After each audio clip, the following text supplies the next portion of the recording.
Hari berikutnya, aku berada di Desa Malangbong, Kecamatan Malangbong. Desa ini jaraknya sekitar 46 km dari ibu kota Kabupaten Garut. Hari ini, aku akan mengolah olahan unik khas Malangbong yang dinamakan ladu ketan. Jenis makanan tradisional daerah ini yang pertama kali muncul di Gunung Ladu beratus tahun silam. Kelapa adalah salah satu bahan yang digunakan. Kelapa yang digunakan adalah kelapa yang telah cukup tua, yang mengandung banyak santan, atau yang telah sedikit airnya. Aku memarutnya supaya mempercepat selesainya pekerjaan.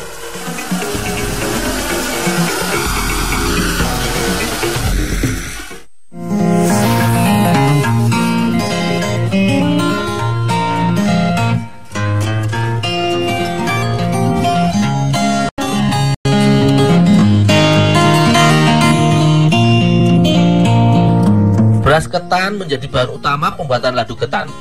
Sehari sebelumnya, beras ini telah direndam, ditiriskan, dan juga dikeringkan. Ketan akan disangrai menjadi lebih matang. Waktu yang diperlukan hingga matang sekitar 1,5 jam. Selama menyangrai, aduk-aduk supaya tidak hangus. Pada saat yang bersamaan, gula merah juga sudah dicairkan oleh pegawainya. Proses yang bersamaan ini dilakukan karena masing-masing proses memakan waktu yang lama. Sehingga sambil menunggu proses sangrai, gula sudah dicairkan. Api yang digunakan adalah api yang dinyalakan sedang. Setelah setengah jam, warna sedikit demi sedikit menjadi kecoklatan.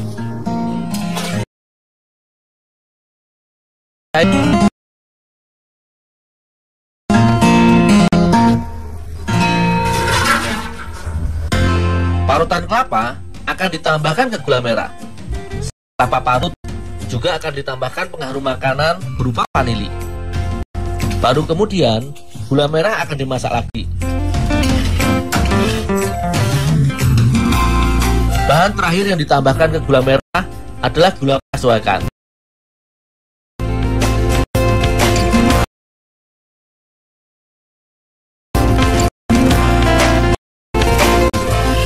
Ladu ini kembali dimasak 1 jam hingga bergolak.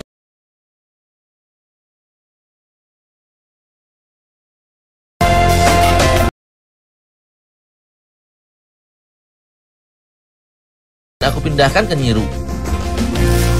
Menyangrai beras ketan memang harus dilakukan sedikit demi sedikit. Tujuannya agar semua butiran bahan baku ini dapat matang secara merata. Beras ketan yang matang memiliki aroma harum yang khas.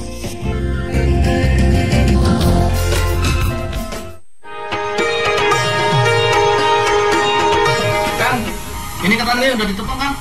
Masukin sedikit. Oh, ya.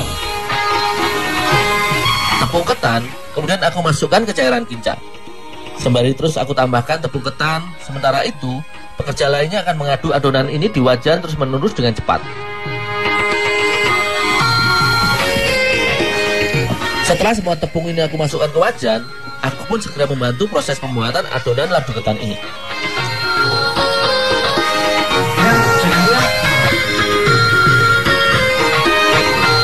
Membuat adonan ladu ketan ternyata cukup berat.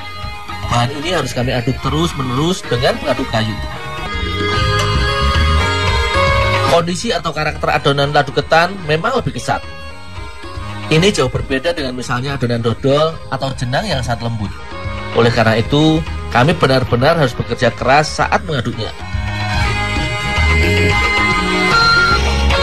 Adonan dianggap telah jadi ketika telah berwarna coklat tua dan juga telah lembut teksturnya. Jika sudah cukup kenyal, kami kemudian memindahkan adonan ke atas nyiru berlapis tepung beras. Karena dipindahkan dengan tongkat pengaduk, secara otomatis bentuknya menjadi gumpalan-gumpalan kecil.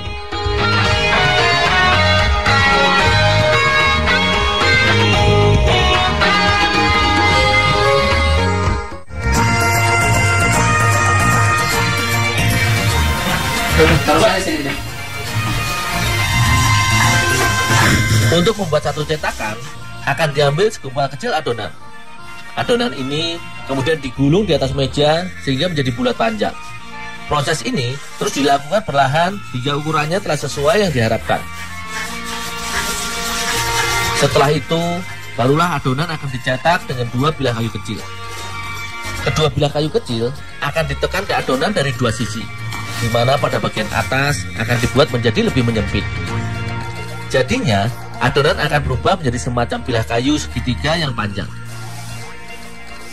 Meja yang dijadikan alas pencetakan biasanya telah ditaburi dengan tepung ketan, sehingga adonan tidak lengket saat dicetak di atasnya. Setelah didapatkan banyak cetakan, barulah kemudian ladu ketan kami potong-potong. Panjang potongan sekitar 9 cm. Ini adalah ukuran paling laku.